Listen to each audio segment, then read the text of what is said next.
Here's your warning, this episode contains spoilers for the 1993 film Super Mario Bros.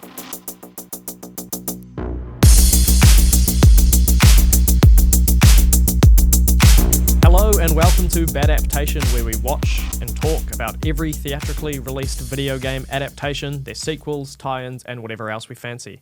I'm your host Finn, and I'm joined as always by my co-host Guy. Hello. This week we're watching the original version of the very first video game movie, Super Mario Bros. From 1993, directed by Rocky Morton and Annabelle Jankel. Was it really the first The very first video game movie? Yep. Huh. Now, let's watch the trailer.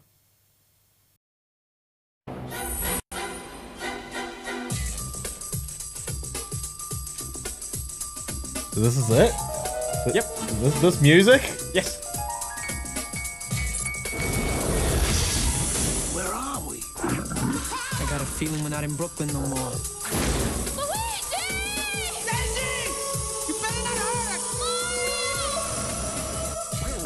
They're brothers. They're plumbers.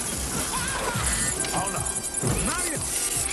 Luigi! They're on the trail of a kidnapped princess and a mystical meteorite It's incredible! that gives anyone who possesses it the power to rule the universe. Get me the rock! Come and get it, lizard breath! Now, they must rescue the princess. Alien species escaping. And make it safely back Later, alligator. to our world Are you alright? before time runs out. Shoot him!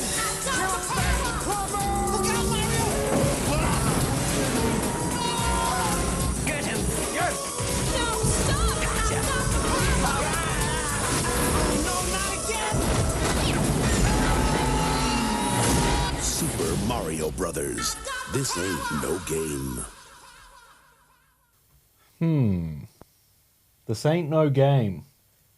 Yeah, It's based on a game. that's the tagline of the movie. This ain't no game, it's just based on a game. So all the video game movies that I've come across have a tagline. You know, a lot Yeah. of them have the tagline, and most of them are kind of along those lines. This ain't your pappy's video game movie or something cringy.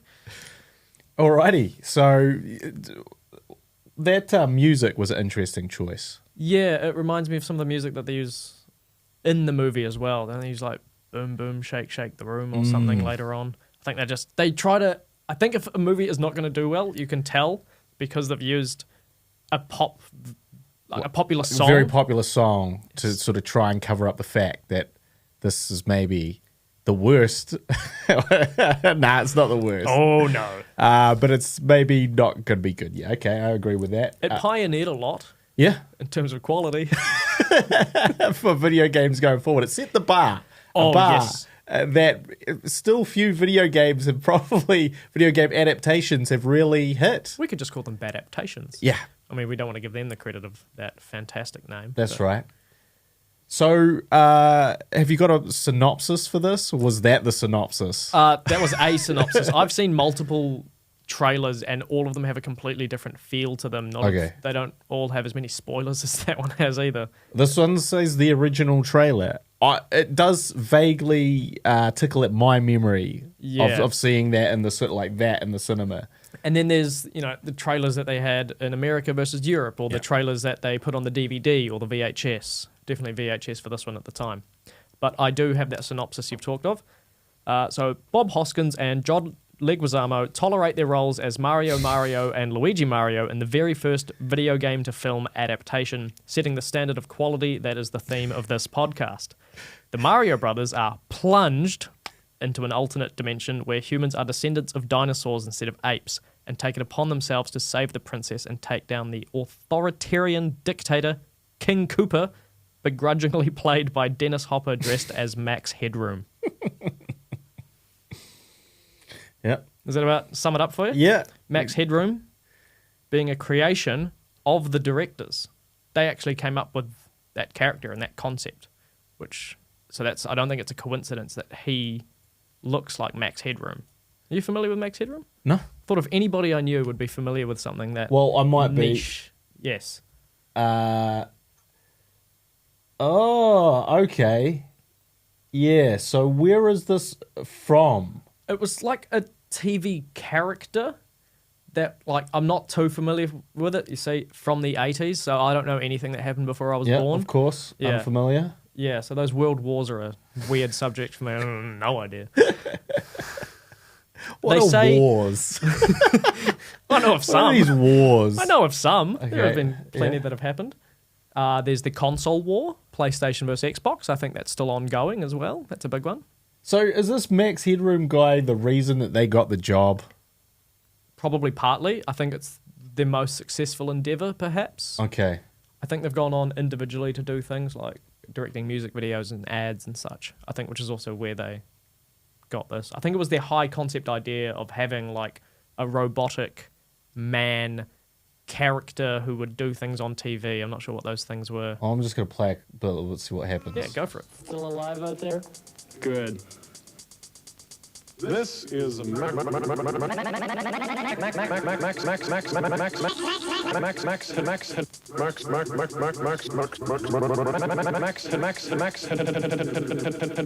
ever going to say his name? Okay. Max Headroom.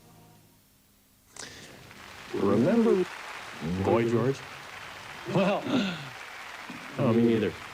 I mean, hey, how you doing? Come on, sit down. What do you say to coffee? Oh, no, I'll get it. Next day I say, hi. I give him a smile and he cuts me dead. I don't know where I am with the guy.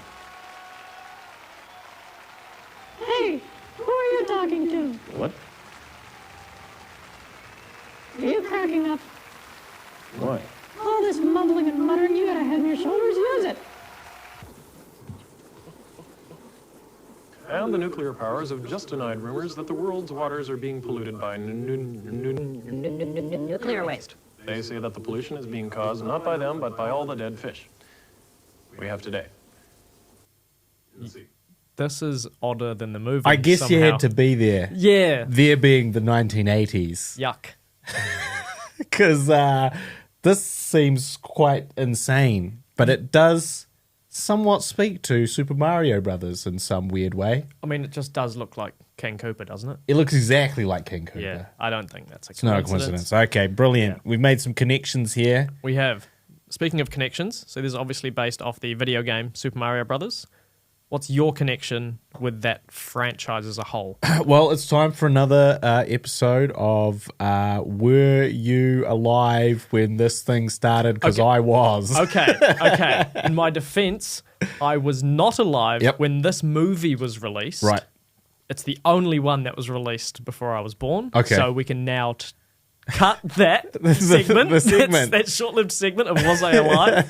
However, no, the games have obviously outlasted. Came Yeah. before that. So for me, Super Mario Brothers was, again, this was one of those things where I must have seen that I've got the Power trailer in the cinemas and been like, Dad, I've got to see this. Like, this is going to be the greatest movie of all time. I love the song. Super Mario Brothers. I mean, how could that not be a good movie? It's about the best games in the world. So I thrashed the Super Mario games, from Super Mario Brothers to... I guess I've lost track of them now, but, played them all the way up until, like, whatever the most recent console is. Nintendo Switch. Nintendo Switch. So, yeah, like, I played Mario Galaxy, was probably the last one on the Wii. Yeah. And so I loved the Super Mario games, probably almost as much as my love for the Resident Evil games, like, in terms of, like, and, also how much we played them as kids. And also I think that probably in your childhood Mario was much less cool than in my childhood. Yes. Like Mario was the dude. Yeah. And like this kind of iconic video game character, but also like someone that every other kid at school would know and potentially be talking about, like, which did we know about the secret 1-up on this level? How quickly could you do this level with the invincibility star? Yeah. All those sorts of things. Kids weren't smart enough to Google things back then, No, right? Well, there was no such thing as Google back then, my good man. Nah. Google's Google's always been around, mate. Google's always been around, as far as I'm aware.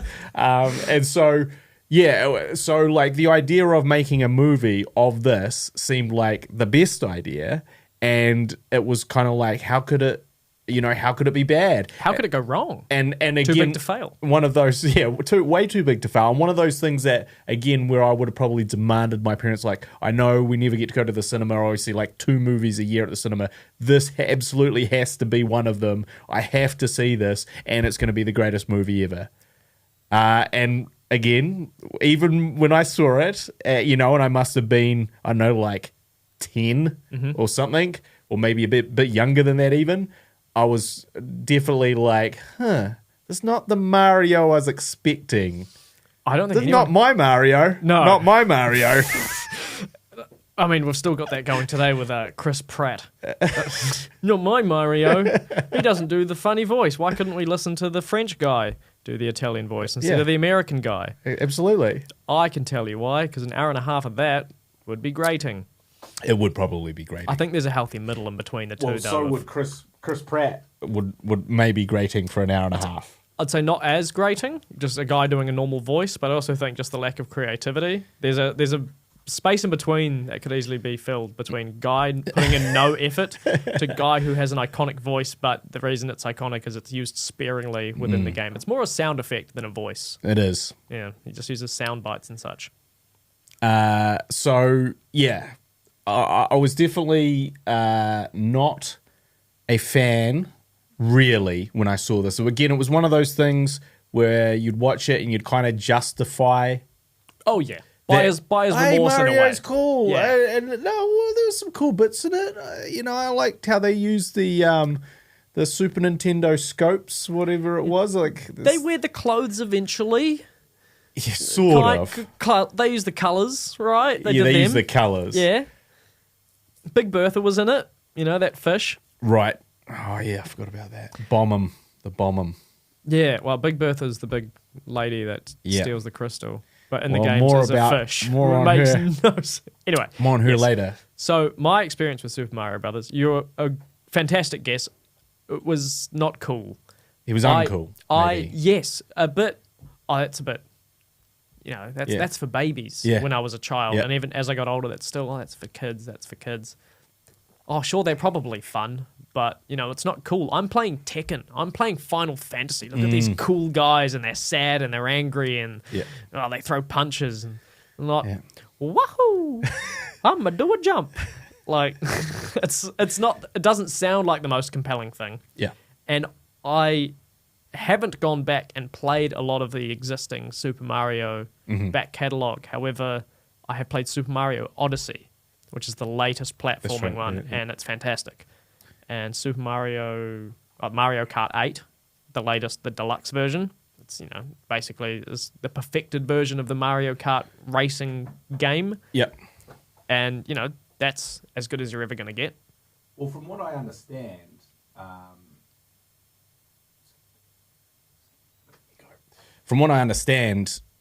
so Super Mario Odyssey is a great Mario game. Yes. But they're kind of all consistently awesome. Like, most of the time, as far back as you go, they're all pretty enjoyable to play, much in that way, and it's all, but he is uncool now.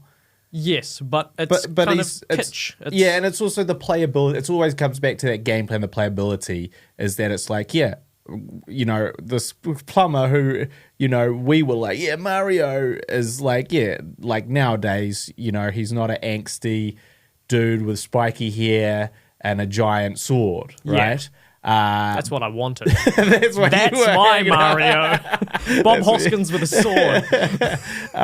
But the games are still so good to play that you're kind of like, that's Mario. That's the argument for video games, is gameplay over everything else. If it's fun to play, it doesn't matter how it looks. Yeah. Doesn't matter how it's... you still make an argument for those kind of things, like if it's unwatchable, unlistenable, playing it, But it holds up. The gameplay holds up for almost every single game. I'd say the worst Mario game is probably still a good game. That's right. That's for the 80 or so games that they've got on so many different consoles. Like, that's incredible. Yeah. And it's probably the most well-known.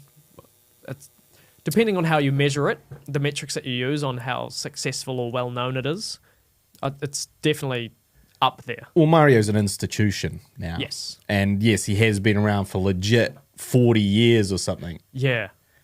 Crazy. Yeah. Something older than you. Crazy. Something just slightly older than me. Yeah. It's only half an inch older, actually. So, I mean, but now we've got to talk about the actual. Unfortunately, so we've talked about the games. The Yes. games are really good. Ooh, what fun reminiscing we had. We encourage you to play the games. Yes. Can't say enough good things about the games.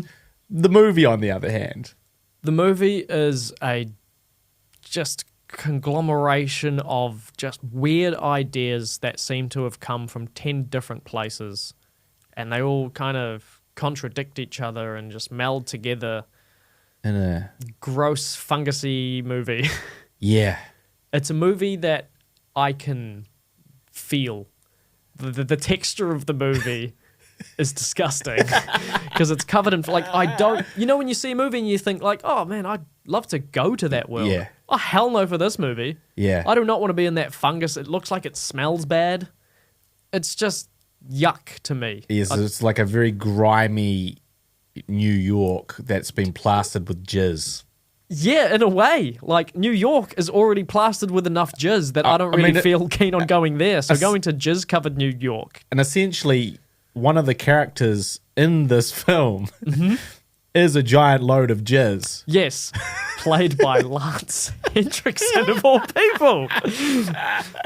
And it's confusing because he's in the credits as Bowser, at least like on a special DVD. They call him King Bowser or something like that. Yeah. But then there's also Koopa, who in the games Bowser is King Koopa. That's right. So it's just a mishmash of not quite knowing the source material or not caring about the source It is a real mismatch of. It seems to be two people who never did play the games really. For half an hour maybe. Yeah, they're sort of like, oh well, we better just have. What's the latest one? Mario 3. Okay, let's just have a quick playthrough of that, or maybe Mario World at the time. Let's just have a quick.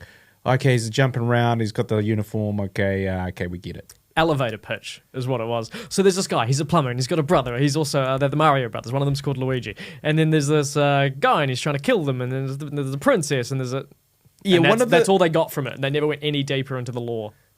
You did mention one of the greatest jokes in it though is that their last name's Mario. Yes, and people that's pretty good. People still argue about it because great. This movie is what made that canon in a way. I'm using air quotes canon, where people would are they Mario brothers? Is it because he's Mario? He was there first, and they introduced Luigi later, which we always assumed. Yeah, is that it didn't really make sense, and now it's thanks to this movie.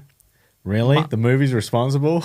Yes. For Mario and Luigi Mario. Okay, that's really okay. Well, that's the one good thing this movie maybe did.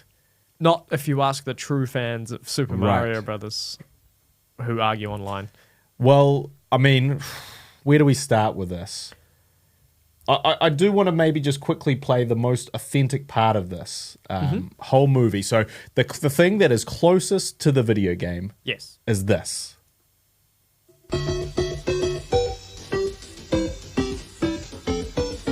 Now, this is the famous Mario theme. Yes. That's played at the very start of this film. Tricking 9 or 10-year-old guy. Yeah, into thinking this is going to be good. Yep. And it's about 20 seconds. That is the close as this whole thing comes to actually being in any way connected to the game, really. Yes. Apart from some names. Yes. It feels like one of those movies, and it's weird that it's not. It feels like one of those movies where someone's got a script and they just plug in, okay, well, the main character is actually Mario, and then that's Luigi, and who's the bad guy in Mario? Okay, well, the bad guy's now him. So it feels like one of those movies where it was an alternate script and they've just plugged this into it. But it wasn't that. It wasn't that. And that's really scary. Because how did they... The original script for this... Because I'm probably going to end up talking about how the production of this movie more than the movie itself. It's much more interesting and that's basically it. It's much more interesting because this movie, while it has all of its quirks, I think we'd just be confused while we talk about it. It's very confusing. Like, why did this happen? We don't have the answers to that. We don't really have the answers to why the main one of these characters is a big load of jizz that is spread out across the city. Is it because he was de-evolved to a piece of jizz? They do explain that, yeah. He's been de-evolved. He's been de-evolved, but why does de-evolution, why do you become fungus? And why do you become sentient jizz? I guess you remain sentient. Or why do you remain sentient jizz? Surely if you've been brought back down to that state, you wouldn't also have a brain.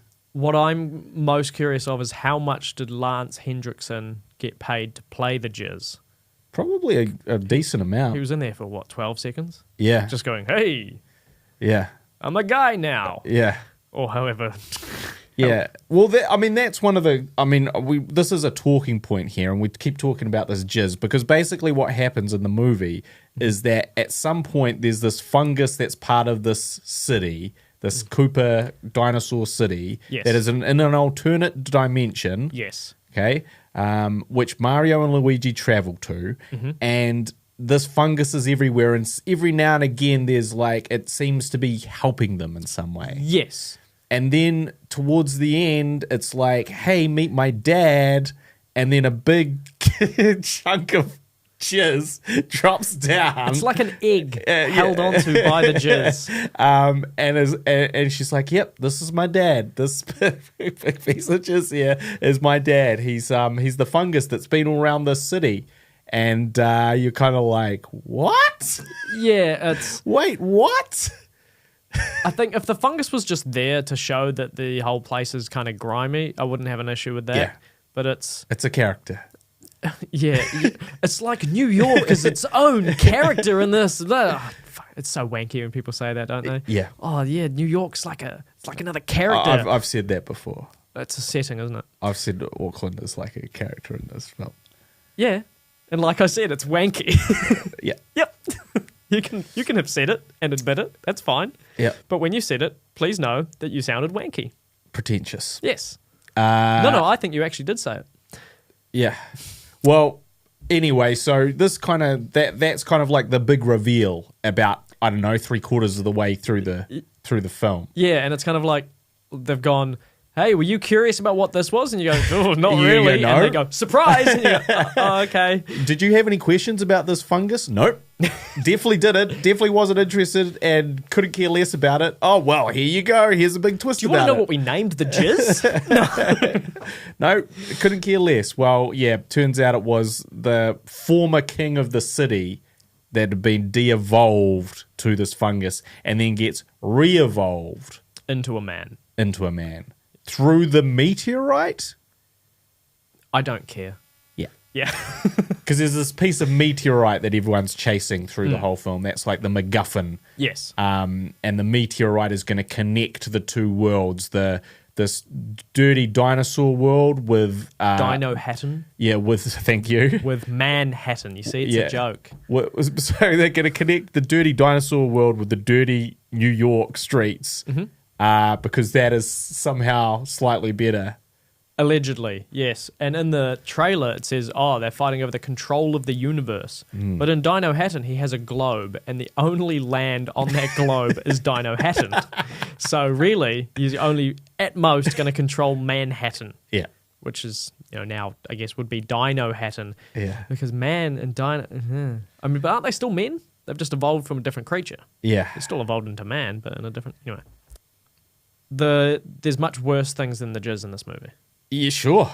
The Goombas. The Goombas, yeah. The Goombas are terrifying and awfully designed, and I hate them, and that's the worst part. They're in the marketing, their heads are far too small, and their bodies are far too big. Yeah. And they're quite creepy. Yeah. There's something just wrong with a very small head on these giant shoulders. It's one of the worst designed things in any movie I've seen, and to be such a central part of the story in a way, and to not just be one of them, there's multiple of them. Well, they also look nothing like the Goombas in that in aside, the games. even like that adds to it in a way of like this is what they're supposed to look like, and therefore they look bad. Yeah. But even if they had nothing to kind of compare to, They're just outright awful. Yeah. And I hate them. And yeah, even like as a kid, I was sort of like, oh God, these are weird. But I guess there's a lot of things, if anything, watching this as an adult, I make far less excuses for it than as a kid. I was kind of like, well, all of this is really strange. Yes. And I don't get it, but that's kind of a kid. Maybe I wasn't paying attention in the games. I've got to go back and replay them and wonder about this I'm a dino kid. pattern. I don't get things. I'm sure there's great logical reasons for all of this stuff that's just way above my head. Can you imagine, like, a 9-year-old nowadays watching something like Inception or Tenet or something like that, where it's one of those movies that really makes you think, and they feel the way that this movie made you feel. Yeah. You think, there's got to be more to it than this. And you grow up and you go, no, it was There's just nothing. weird. It just really didn't make sense. Just shit and Just strange. Exactly. It's just fucking terrible. That was the reason. Just like adulthood. There's 2 constants in Dino Hatton. Sorry, 3. Okay. Jizz, Yep. sparks, Yep. and crashes. Yeah. Things are just happening. Yeah. It's like the illusion of action. You just get a guy riding a bike and he just crashes, and then, oh, there's sparks everywhere, and whoa, what's happening? Nothing. It's artificial fireworks for, I guess, it's like fireworks on screen. It's just color, sound. Oh, look. Yeah. Oh, what's developed? Nothing. Nothing at all. Yeah, there's a few things that really sort of struck me. Now, Dennis Hopper plays King Cooper. Yes. As Max Headroom, apparently, as we've just discovered. And what's really weird is his first introduction, where he just comes out of some shadows in the sewers and goes, "Where's the rock?" The actor. and it's like, yeah, is this a drug dealer or is this the main villain? I also thought that it was an inspired piece of casting to cast Bob Hoskins as Mario. Yeah. He is probably certainly one of the best things about the film. I'd say the best thing. But I do think they also probably hired him purely because they were so impressed with his Brooklyn accent in Who Framed Roger Rabbit. And I'd assume his ability to work with things that aren't there. True. Which he was not a fan of, but unfortunately was very good at it. Yes. So they were probably relying on that, and then ended up he didn't really have to do that. And he's talked about his Brooklyn accent, and he says he doesn't think it's that good. Right. But he looks funny, so he can get away with it. Should we play his clip of his appraisal of this? And he's actually said much like worse than this. Oh yes, especially when it comes to the making of the movie itself, not just the quality of the movie. Yes. But this is a magical quote from Bob Hoskins about the film.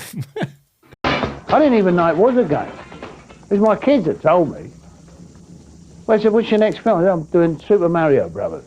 "Oh, that's the game." "Oh, what?" "Yeah, here. And this is you." And I saw this thing jumping up and down. I thought, I used to play King Lear. Was that him promoting the film? I don't know, but it seemed to be recorded around that time. What, with the video quality? Back when they only had 240 pixels to spare all year round. Yeah, he basically never had anything nice to say about working on this movie. He got his hand crushed, so you can see in some shots he has a cast on, and they're trying to hide it. Right. Because both himself and John Leguizamo were drunk on set, thanks to Bob Hoskins loving a bit of whiskey and hating the production. So they went, let's just drink on the job. Yeah. And John Leguizamo was legitimately driving the van, and he was going a bit too fast, so he had to pump on the brakes a bit too hard, and a door came and slammed on Bob Hoskins' hands. Right. And he taught him a lot of 4-letter words that day. So he probably wouldn't have been happy about that. And he was already unhappy going into that with all the drinking and such. Yeah, he is so good. He is so good. Although I did have to question, and this was one of my notes as well, is why is Mario's girlfriend so hot? Because it's a main character. That's my argument. But he's in this film, he's a struggling, down on his luck, bald, fat plumber. Yes. Well, see, men are allowed to look funny in movies. Yeah. Women always have to look hot in movies. Yeah. And so I was like, there's just a real disparity between what he looks like and what his girlfriend looks like in this How many film. movies is that not the case for, though? Look Well- at any Adam Sandler movie. Adam Sandler's a better looking than Bob Hoskins as as Mario. Yeah, there's not a lot in it. I'm just saying, like, you know, at least, you know, that's an average, average to, you know, not bad looking guy. Bob Hoskins is below that. But there's always the case. They're always better looking and younger. Yeah. That's just the rule. It just was a real, like, but it doesn't, even in this perspective of it sort of being a comedy, or it's meant to be a comedy. You sound jealous. Are you jealous? I'm not. No, I'm not mad at it, but I just think, like, especially in this kind of film, it makes even less sense than it normally does in generic Hollywood films. Yeah, I mean, they don't point to it too much. They don't go like, Well, that's again. It's like I would think it was better if they'd acknowledged, like, you know, if Luigi's like, "Man, that's your girlfriend. Oh, you're really punching, bro." Just something, just a little something, or like, in this immortal line, which we're going to get to. If at that point, you know, there was again something where you better do something because she's way out of your league, you know. Yeah, I mean, we can look at that clip now. Meaning the clip where they pick up Princess Daisy when they first kind of encounter her. What my brother is trying to say is he doesn't know what to say. Doesn't even know how to begin. But he has offered you a ride. And if it would help you out, please step into the van. That might not be a bad idea. Okay, thanks. I thought it was broken. I fixed it. So, the story so far Yep. in this movie up to this point is that their women are going missing randomly in New York, and they can't figure out why. Yeah. They even point to a headline saying, "Missing Mrs. Still a Mystery." Brilliant assonance. Yes, isn't it fun? And then they're also showing two men are saying, "Hey, want to get in my van?" And after they cut to that headline, she says, "You know what? That might not be such a bad idea." She literally looks over to the newspaper clipping. Yeah. About this people being kidnapped. Yep.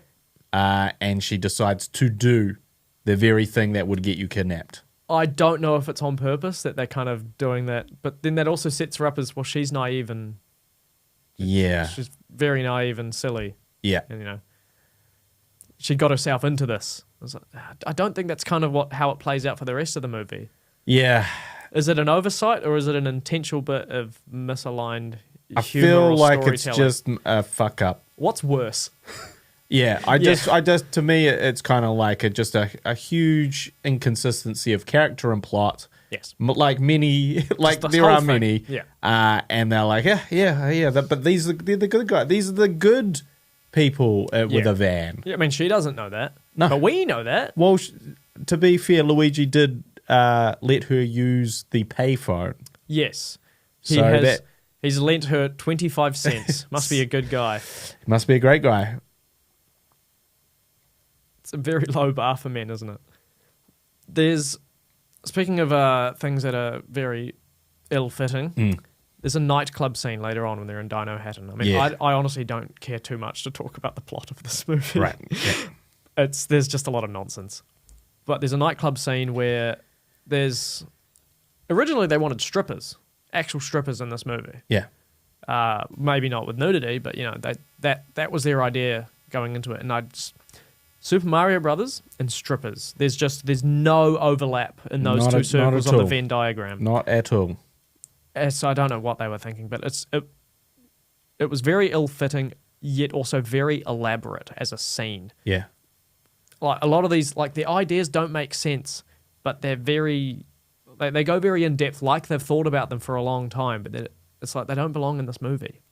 Yeah. Well, how we get to that nightclub scene is that when they're in Dino Hatton, yes, they're sort of looking about the place and they've got this piece of meteorite. Yes. And then the Mario brothers are mugged by a granny and then some BDSM lady, Big Bertha, Yes. mugs the mugger. So what does BDSM stand for? Is that badly directed Super Mario? I think so, yeah, yeah.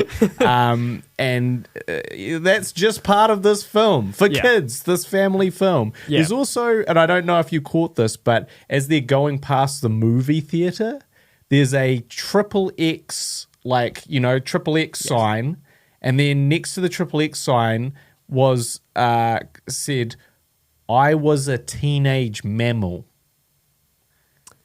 Okay. So is that a porn in Dino Haddon? Because I guess in Manhattan, then the equivalent to that is XXX. I was a teenage lizard. You know? Yeah. That's the comparison. It doesn't. I just saw that and I was like, how is this in Super Mario Brothers? And also, what exactly is the joke? Is it just that, it's a mammal because this is a place this is allegedly a place full of like dinosaurs, except they're all humans, bar a couple. So they descended from dinosaurs, how we've descended from the Bible. I'm with you. Yeah. But yeah, I was just kind of like, what? All of this is wrong. All of this is not very Super Mario-y. But also not. We can end the podcast episode there. Then you've summed it up. Not good for kids either. No, really. Who is this for? Is a question. Yeah. So the movie Pixels, bringing up Adam Sandler again, he did a movie that was about something nostalgic, but then the genre of the movie was kind of for kids. Yeah. So it's the kiddie part isn't appealing to those who have come for the nostalgia of, hey, I remember Cubit and Pac-Man. Yeah. And then the kids who are seeing this movie go, what are these references? I don't understand. Yeah. So instead of grabbing two audiences, you've alienated two audiences at once. Yeah.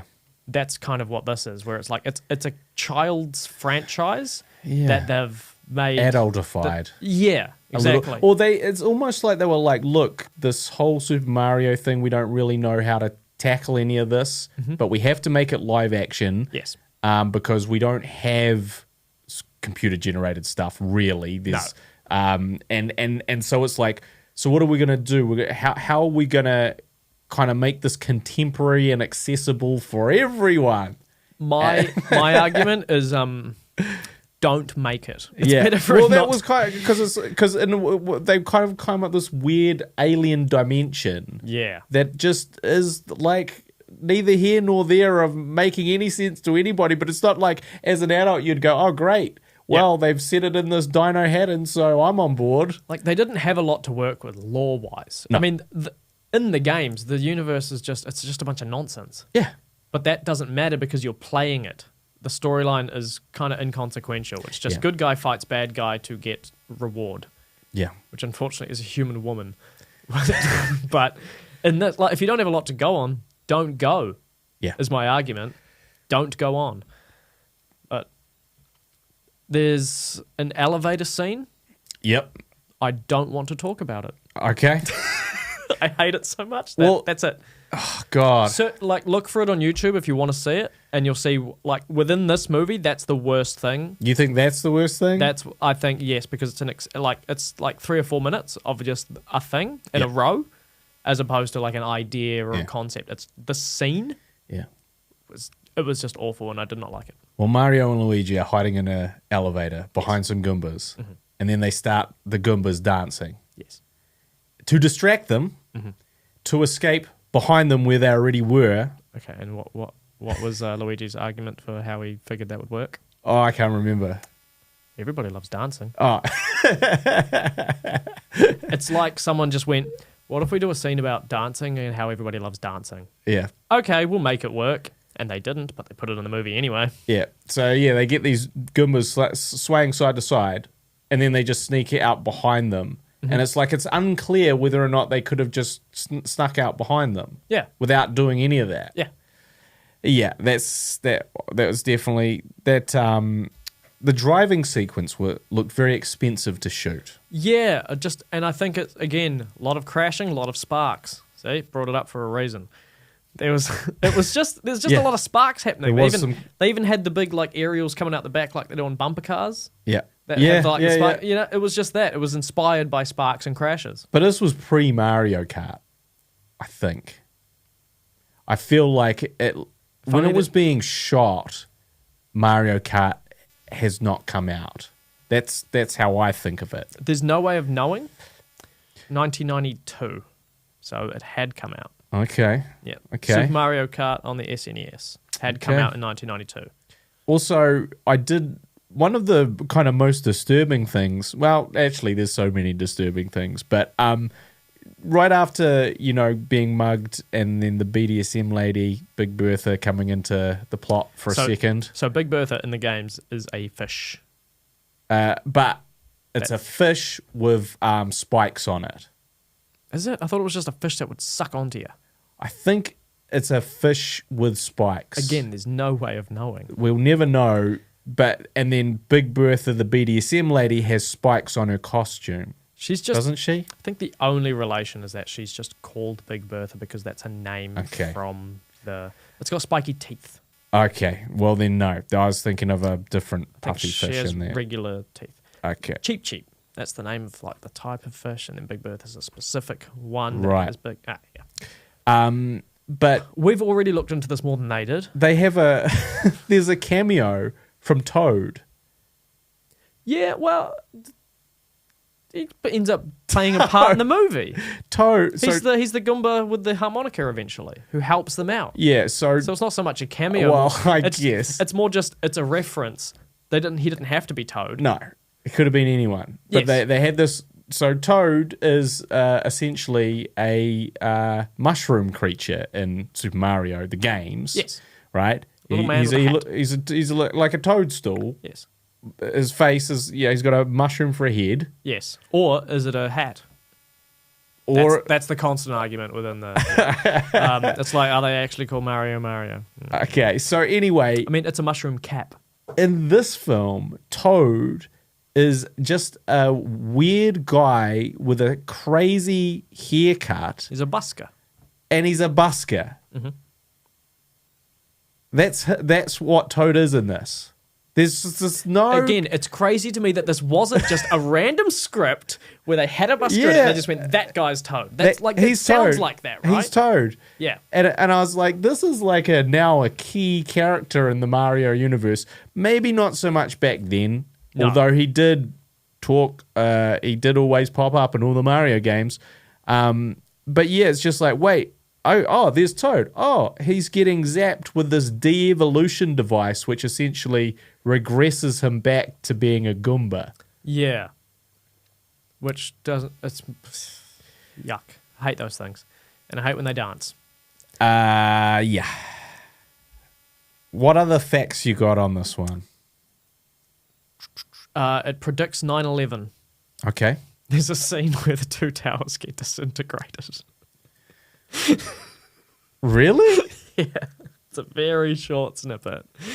It's obviously not by a plane. It's just when, they first get to New York and he does have the power for a second, or it's the dino bin. I don't care. Yeah. But it's just the image of seeing the two towers disintegrate is concerning.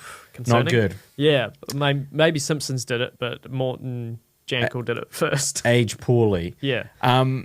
Also, there is a couple of amazing lines in this. Mm-hmm.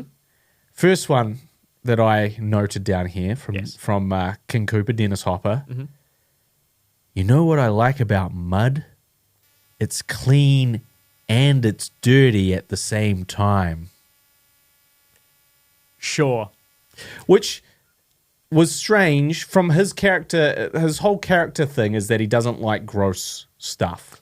Like he's a bit of a germaphobe. Was he just ahead of the curve on like mud baths and stuff? And Well, I just feel like, it's just a complete contradiction of his character in the film. Mm-hmm. Also, it's almost like Dennis Hopper was ad-libbing and he was like, hey, what if I said this? And they're like, great.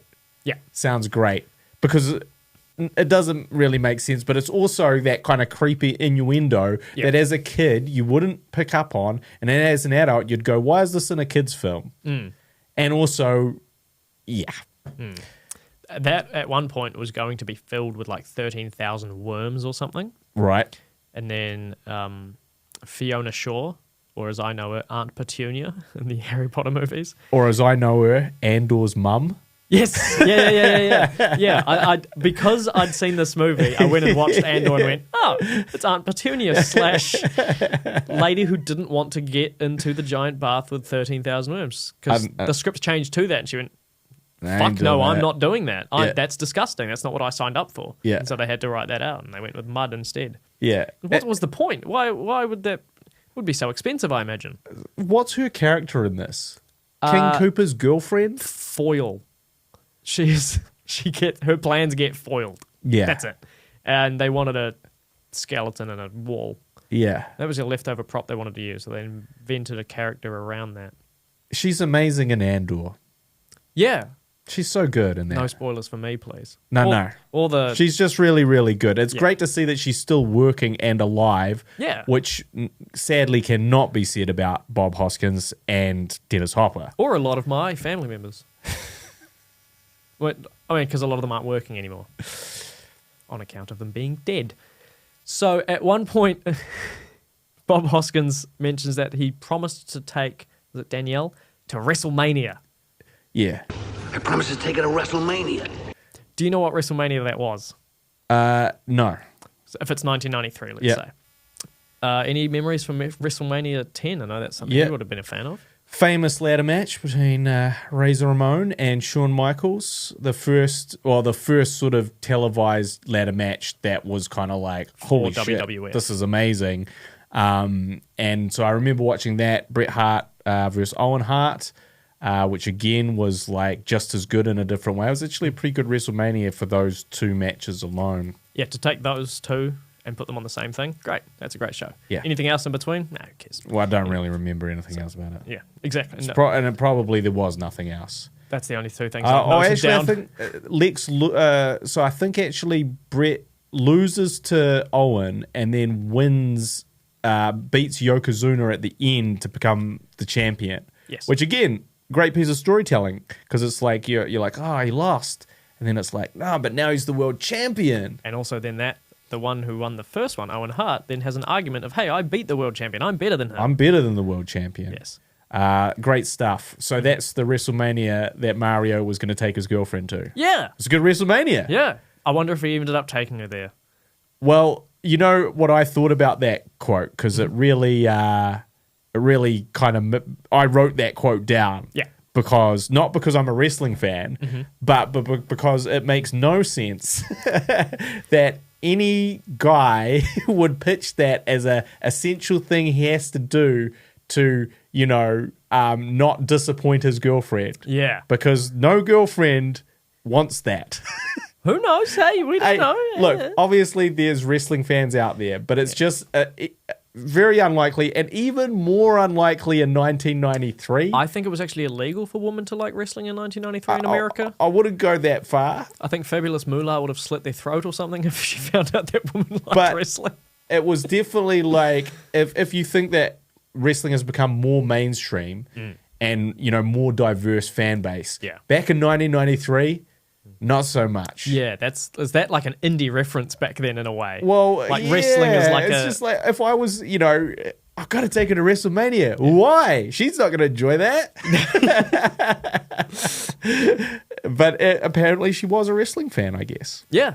That's canon in the entire Mario universe. So Mario's girlfriend likes WWE. Just Danielle, who's not in any of the games, so it doesn't matter. It can be canon.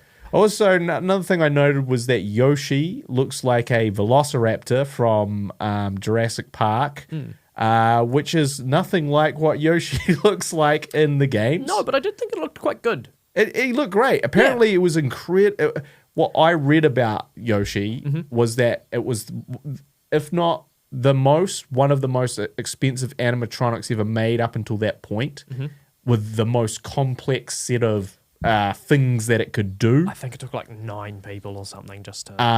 And I was just sitting there looking at it going, man, this is really not Yoshi. This is a dangerous looking dinosaur. And you know what came out that same year? Jurassic Park. So if you wanted to see some good dinosaurs, this was not the way to do it. Isn't that interesting? But yeah, again, it was just another thing where they're like, cool, there's a dinosaur called Yoshi. oh, what does he look like? Well, it can't look like that. So let's make him look like this vicious, dangerous Just one. a small green dinosaur. He does try and eat someone at some point. He gets stabbed as well with a knife.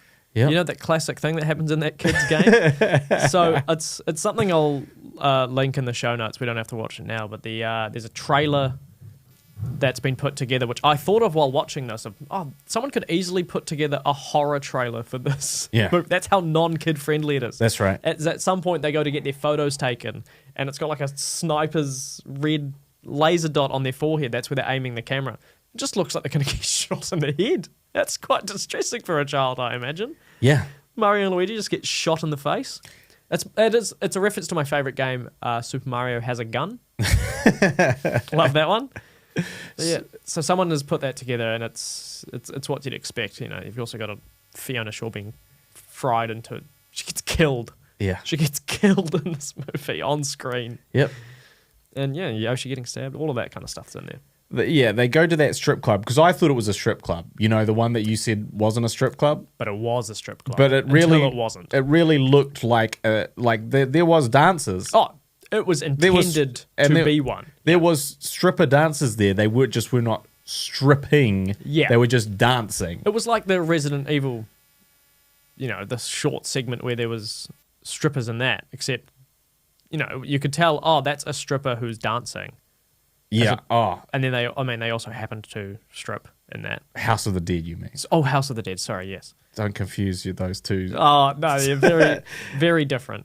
I feel equally about both of them. Yeah, but yeah. So Mario has to go to the strip club to dance seductively with the large BDSM lady to steal back this meteorite necklace. Yep. Like in the games. Just like in the games. So. Also, after they steal the necklace, she's like, let me help you. Yeah. With whatever you're doing. Has no idea. Here's some jump shoes. Yeah. Those jump shoes, I really thought we were going to come into it a lot more. I was like, okay, this is where we're going to see Mario jump around, which essentially is all that he does in the video games. Jumpman. And like literally this most iconic thing about him, okay, and you see it for like 5 seconds. Yeah. And I think the name of them is a reference to something in the games as well. Right. But, you know, who cares at this point? I don't like a reference to a video game within one of these kinds of movies if it's just to make the reference. Because it's like, either use it, do something with it, or just don't bother. Yeah. And this movie does nothing. Well, the Super Scope gun. Yep. The de-evolution Super Scope gun. Mm-hmm. That was all right. Was that So the Super Scope is like a Super Nintendo peripheral accessory add-on. Right, okay. And the gun that Dennis Hopper uses to shoot to de-evolve things is that Super Scope. Was that like supposed to be a reference? Was it just something to save money when Nintendo gave it to them? That's a great question. Yeah. I mean, I didn't notice that, and I think that's a good reference. That's the best. I didn't question why is that there. Yeah. I don't understand that. Maybe I'm missing something. Yeah. And you, knowing the reference, went, I get that. Yeah. That's something. And they're actually doing that's a perfect example of what I like.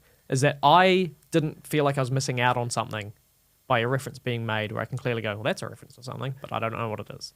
So I was watching this by myself, naturally, but my girlfriend did like come into the room at certain times. Yes. And this was her question, and I thought it was a valid one. Yes. She said, what is this? Is this a comedy or is it supposed to be a horror? Yeah. And I was like, hey, that's a great question. And I think it failed at both. Yeah, because it doesn't achieve either. No. But it's sort of swaying between all these things, all these different kind of genres and kind of ideas and none work. Yeah, and it's supposed to be a kid's action film, I guess. And none make sense, No, yeah. Yeah. Also, what about Mario and Luigi and their high five lug thing? Yeah, sure. It builds They're brothers. Yeah. Like, it just builds that kind of rapport between. I thought they were great together. They had amazing They chemistry. did have good chemistry. They were like, it was like sweet, their relationship in this. I really like that. It's probably the best, like, Bob Hoskins and John Leguizamo together. Both of them. I did think at the time as a kid that I was like, they're too different in age. To be brothers. Yeah. Like even though obviously Seems more uncle nephew, doesn't it? yeah. I was like I respected the chemistry more on this watch round. At that time, I was like, "Where's Luigi's mustache? Yeah. And why is this like more like a dad and his son?" Yeah. So again, just that whole dynamic. But imagine if they were both in like late 40s or early 50s or whatever Bob Hoskins was. That would be like, oh, is this for kids? Just some two old dudes. Yeah, I get, and probably that's why they cast John Leguizamo for the youths. Okay. So now I'm going to talk about more of the behind the scenes stuff. So the casting of John Leguizamo sucks for him because he turned down the role of playing opposite Tom Hanks in Philadelphia, Wow. an award-winning movie at the time. Oscar award-winning. Yes. And it's basically the only award they mean when they say award-winning, isn't it? Unless they're trying to big themselves up. But he was going to be his partner in that. And so he turned it down for that. And also Tom Hanks was turned down by Nintendo of playing Mario because he'd just come off like 3 duds. And they thought, oh, he just doesn't have it. They thought that about Tom Hanks. They thought, oh, he just doesn't have it for this movie. For And Bob Hoskins, I he's think got it. Bob Hoskins was great. So I think... He's not really a... I agree. In this. I agree. Yes. But he's also not a box office draw. No. He's a great character actor Yeah. who, in the right role, can really elevate a film. Like John Leguizamo as well. So good on them. Like, good on the movies for getting those 2 guys, but sucks for John Leguizamo on what he missed out on. Yeah, big time. Amazing learning experience for him. Yeah. Danny DeVito was offered to play Mario. And direct. He's directed before. He directed Great Matilda. director. Yeah. He also directed Hoffa, which is really good. Yeah. I'll take your word for it. But at the time, it didn't have a script. So he went, nah, this is too early. I guess I'll want to do something else. And he would have been an amazing Mario, at least visually. Yep. Yeah, like that's who you kind of think of when you think, wow, short, squat man with a mustache. Let's go Danny DeVito. Who else? Yeah. The first screenplay was written by Oscar-winning screenwriter Barry Morrow, who made it a blatant clone of his very own Rain Man. What? But starring the Mario brothers. He wanted to make it more about the relationship between the 2 brothers. Right. And internally, this was jokingly referred to as the Drain Man script. bit of a fun little pun there. That's great. Dustin Hoffman was interested, but Nintendo turned him down because he wasn't plump enough, probably. I don't know. And yeah, Tom Hanks signed on for $5 million as Mario, but the studio got cold feet and changed their mind as thanks, as we call him, T. Hanks. Didn't have the it factor for a dramatic movie. This definitely wasn't a drama. It didn't have the chops. Yeah. He didn't have the acting chops to be in a Super Mario film. Yeah. You know, I think he'd be more of a Luigi anyway. Kind of tall, slim. Yeah. Arnold, you know, the Arnold, he was also offered the role of King Koopa, as was Michael Keaton. Yeah. And they were both, I guess, above it. I can see why they both turned it down. Yeah. I can see why anybody would turn this down. Yeah. Bob Hoskins was asked in an interview the following 3 questions. What is the worst job you've done? What has been your biggest disappointment? And if you could edit your past, what would you change? And his answer to all 3 was... Super Mario Brothers. Of course. Dennis Hopper wasn't happy. Not a happy camper. Not a happy man, from what I've heard. Kind of a dick. Can be difficult to work with. Yeah, that's what they say when they politely mean he's a dick. Yeah. He was told this would take 5 weeks to film. Yeah. 17 weeks. And so he was throwing hissy fits and tantrums, wouldn't come out of his trailer, right. You know, doing all of that kind of prima donna stuff. But I mean, after 17 weeks, you'd be upset. You can see why. Yeah. A man like that on a set like this, no. But there was a lot of issues between the production crew and the directors because they both saw, like, everyone saw them as just, you know, 2 directors who are doing their own thing when they're supposed to be making a movie together. Right. And they were also difficult to work with. Right. They'd be very authoritarian as well, kind of King Koopa-esque, but on set. Yeah. And eventually the production crew even started wearing T-shirts that had quotes, derogatory quotes that had been said to them from the directors, and they wore them on set to kind of highlight this is how they treat us. Great. One of them even having a story of having coffee thrown over him Yeah. Just for, like, he wasn't even doing anything wrong. They just went, oh, your costume doesn't look grimy enough. Threw coffee on him. The director, that was Morton. Yeah. He's defended it going, like, it was a cold coffee. Yeah, it wasn't a scalding, boiling hot cup of coffee. It's just a coffee. That has been alleged. Both have been alleged. Right. And well, at least he confessed to the throwing of the coffee. He says that he asked permission. He said, I'm going to put some coffee on you now, and poured cold coffee on him. And other stories are, he went, oh, I've just thrown hot coffee on him. That looks better, doesn't it? And walked off. Yeah. Well, meanwhile, he's in costume under a Goomba suit or something, and he's burning him. So hard to know who to believe. We weren't there, so what do we know? But Bob Hoskins explained to John Leguizamo about the treatment they're both English, these directors. And I'm gonna use one of the worst bits of language, the old C word in this quote. So Bob explained to John, not all English people are like this. He's a cunt and she's a cow. So that's how he felt. It's probably the nicest thing he said about being on set. So Morton and Jankel, apart from doing Max Headroom, yes, had done like some TV or something before? Commercials, maybe? But they never made a feature film prior to this. No.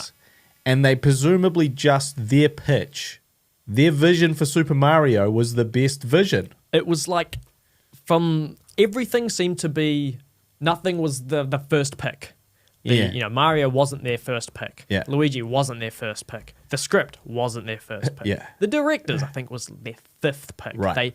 They really just went down, down, down, down looking for all of this. And of course, Nintendo has their finger in the pie as well. Yeah. They're saying no to things like Tom Hanks and Dustin Hoffman and whatnot. So it's who can you blame really?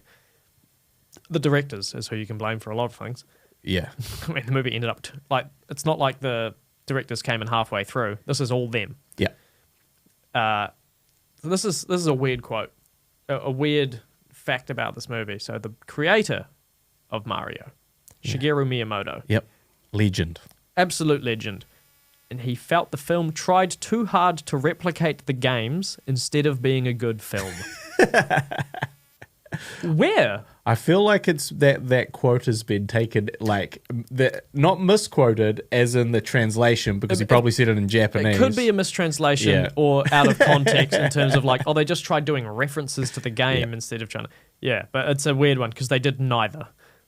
They absolutely did neither. This was your mates, Siskel and Ebert. This was on their worst films of the year. Yep. That's not surprising. As it should be. Yes.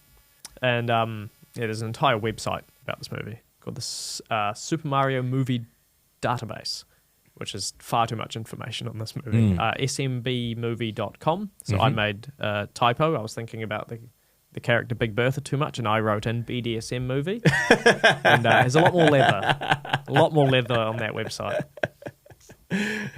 Yeah, so this just... I don't know what would be worse, working on this movie or watching it. It's certainly... I would say of the three movies we've now watched, it was the least enjoyable to watch. Mm-hmm. It wasn't so bad it's good. Yep. For me at least, it's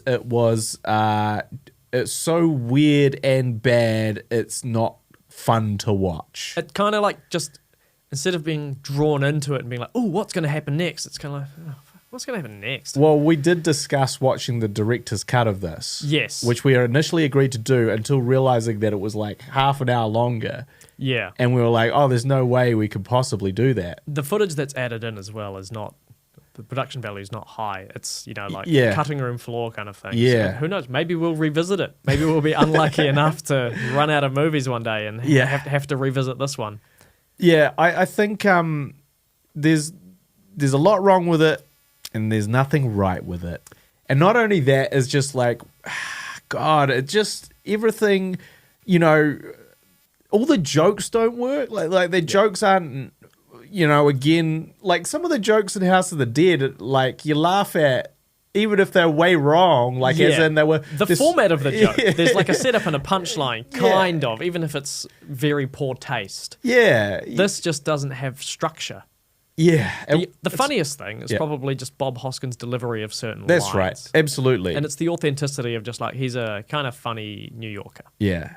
Yes. So I did also note one which again is one of these jokes I'm assuming is a joke. Right. But I can't really be sure. Maybe it's a horror element. You're but confused like your partner was. yeah, but the bomb which is set in motion, so the bomb from the games, they explode and cause damage. It's a bomb with legs that walks. And so essentially this bomb has been wound up and set off, and then it just kind of walks everywhere. There's no rhyme or reason to where it's going. There's no geography established. Although if you do look closely, you can see it's attached to a string. Oh, really? Yeah, it's very obvious. Really? Yeah. Okay, I didn't notice that. Yeah.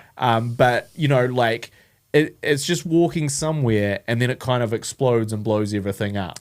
Conveniently. But it's kind of like, well, where is it walking?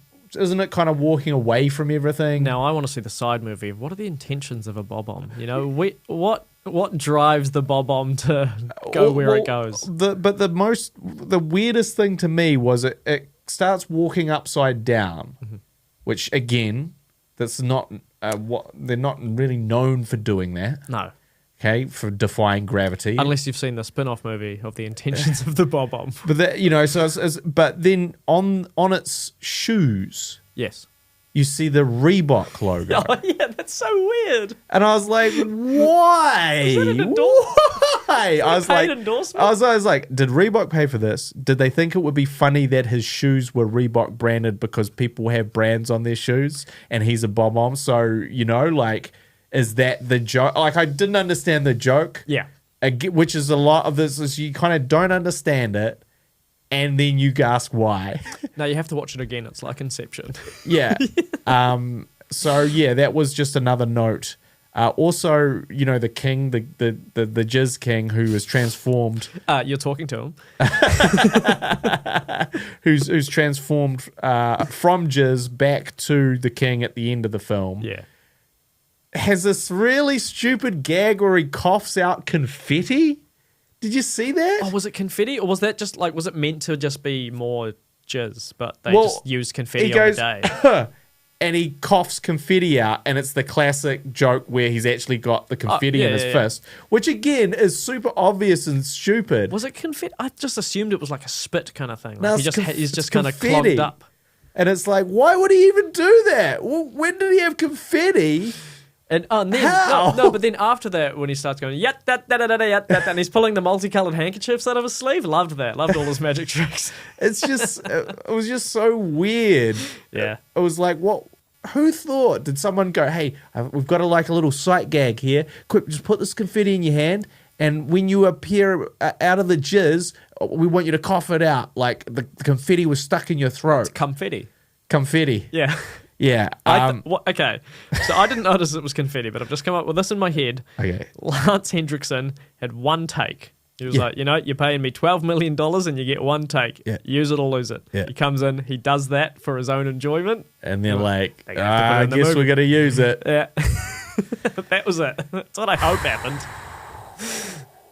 Have we got any more? Because I've really... No, I think I've exhausted all knowledge worth sharing about this movie. If you want to see more, you can go to that movie, smbmovie.com. Yeah. Is the film worth watching? Are you wanting to rate it? Yeah, well, we need to rate it, but I'm asking you. Oh, no. It's not worth it. Unless you're really curious as to what was the first video game movie like, because it did set a precedent, and I think it's the reason that a lot weren't made around the time. Yep. Nintendo didn't trust Western filmmakers to do anything with any of their IPs until, I'd say maybe Detective Pikachu or something. Right. Like, it took a long time to earn back that trust, and now to go forward with the Super Mario Brothers movie almost 30 years later. That's true. I think they were waiting for Chris Pratt to age into the role. Super Mario Brothers was such a horrific breach of trust to Nintendo that they cancelled making films in the West for 30 years. In a way, yeah. It was not financially successful either. No. Yeah. Do you have the stats on how much it made versus how much it cost? I think it lost about half of its budget. Right. I think it made half of its budget, Yeah. which means it probably lost even more because the budget doesn't usually take into account marketing and such. Again, I think I've mentioned it. If you look at a budget, if you find it on Wikipedia, probably double it. The market of how much they actually spent on the movie. Right. Yeah, absolutely. They'll spend $20 million to promote a $20 million movie. Also, what a lot of people don't think about when we're talking about sort of box office grosses, which even I forget too, is like if you see, hey, something's made $400 million at the box office, okay, then it's made $400 million, but the studio has not made $400 million because the theater takes over half of that. Yes. You know, so it's actually made like $180 million at the box office. Well, a recent example, so Black Adam has recently released basically the financial breakdown of, no, this movie actually did well. Yeah. And I think they've flubbed the numbers in a way that movies do it the opposite of how they normally do them. They try to say we spent this much and we made this much. Yeah. To kind of like say, if they're going to pay an actor out, say if they've said, I want 5% of the profits, they'll go, oh, we didn't actually make that much. Yeah. Oh, see, because when you take this into account, this into account, and this into account. So we don't actually have to pay you that much. Because we didn't make that. We didn't make that much. Yeah. They did, but Black Adam's doing the opposite of, look how much money we made. Look at all of this. Yeah. They're like, we made $400 million and the film only cost $200 million plus another $200 million of marketing. So we're actually getting to the break-even point now. No, so if you look at this graph, it makes you want to see a sequel to this movie. Doesn't it? Doesn't it? Please. It's quite interesting because I'm not going to see that film. I haven't even seen the first one. I have no interest in movies with The Rock in them. And I kind of, well, and allegedly it's not good. I'm just sick of him. He plays the same guy. And that's the thing is that like DC have been on a tear of making pretty average films. So it's sort of like, good, don't make a sequel just because you wanted this to become a franchise. Make a good film. And then maybe that would happen. But if you just make another average superhero film, then maybe we don't do number 2. I don't think The Rock has ever been in a good movie. Ooh, it's a big call. It is a big call. It's one I stand by. Or not a good... Okay, good movies may be stretching it, but say like a movie that's good enough to launch a franchise. Maybe the best movie I can think of is Walking Tall. Right. And that's before he was The Rock as he is in Hollywood. That was, I think, a good movie, but you're not seeing a Walking Tall franchise at all. Yeah. Or Welcome to the Jungle, I think it's called in other places. Yes. But what has he been in that's been big? Maybe Fast and Furious, but he came in the 5th one. Yeah. As a bad guy, and then they went, oh, actually, I want to be in more of these. They make money. Like, can I be a good guy? Yeah, all right. Rampage. The Will Smith approach. What was that movie about the earthquake? San Andreas. That's not a video game movie just because of GTA San Andreas. What's the one where about the building? He's got to go up the building. Skyscraper. Yeah, okay. Yeah. I can't stand movies where the bad guy is just Mother Nature. Or then they have to invent a guy who goes, no, actually, I want this bad thing to happen. And then he gets punched in the face at the end. That's how they... Yeah. I'm not a fan of movies with The Rock, mostly. Yeah, well, we've learned something new on this podcast. I won't hide that fact very much. I have not seen Rampage. We get to, at some point, review a movie with The Rock in it. Rampage. Oh, I was thinking Doom. Oh, shit, there's 2! There's 2! No! Well, is that on the wheel? It is on the wheel.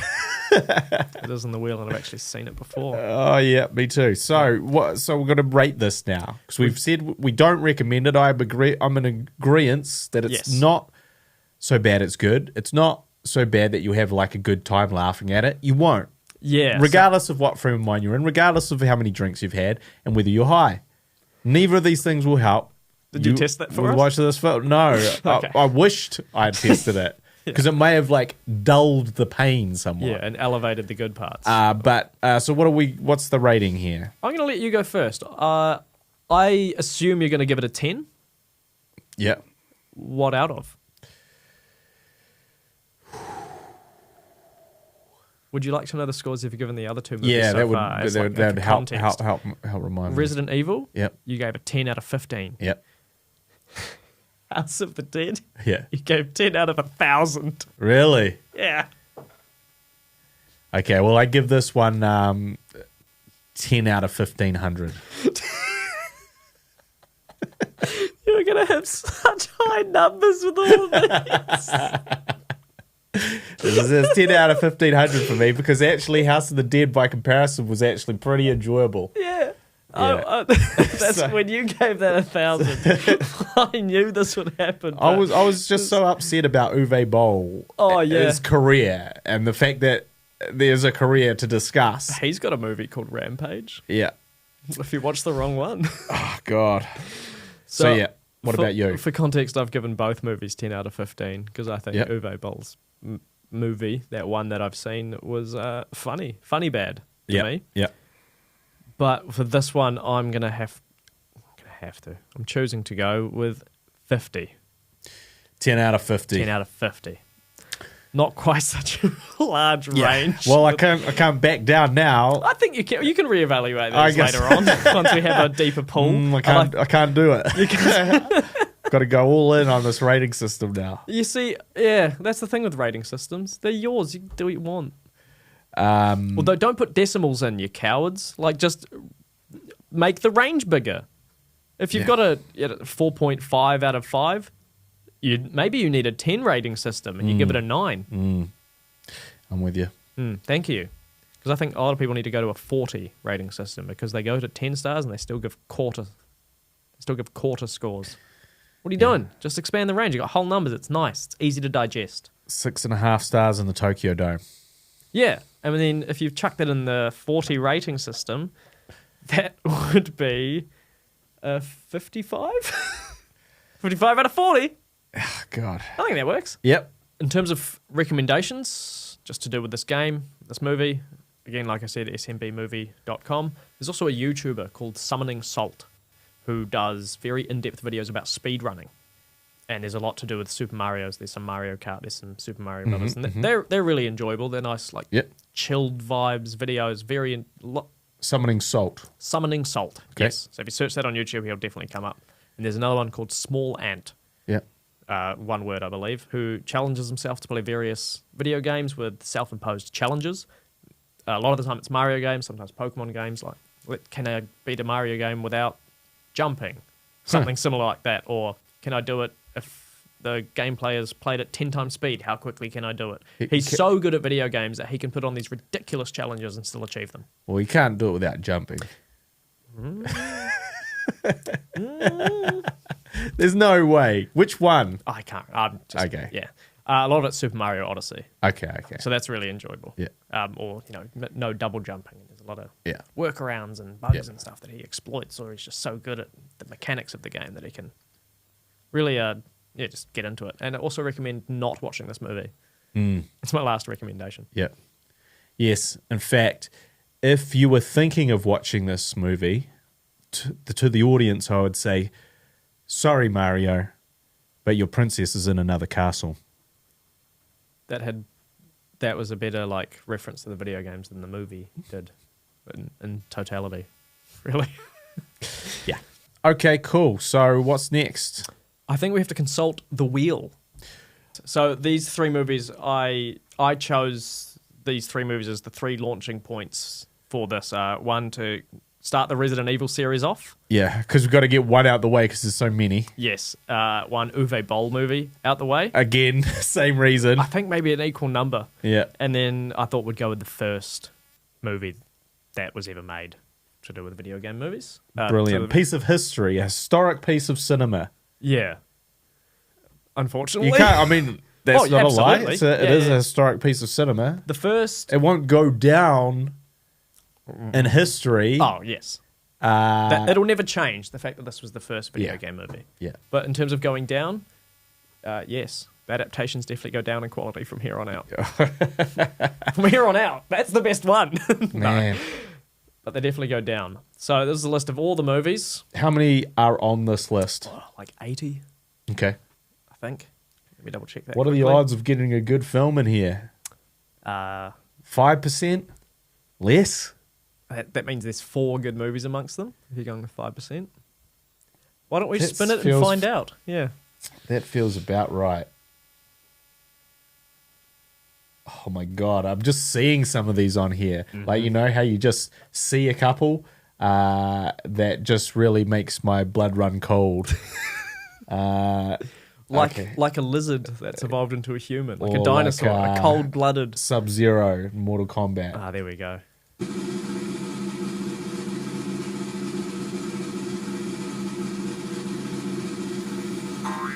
Oh! Street Fighter! Okay. Alrighty. I'm looking forward to that. Yeah, me too. Perfect for, movies, fighting games, action. Surely this will be a 10. Now, there's quite a few different versions of Street Fighter.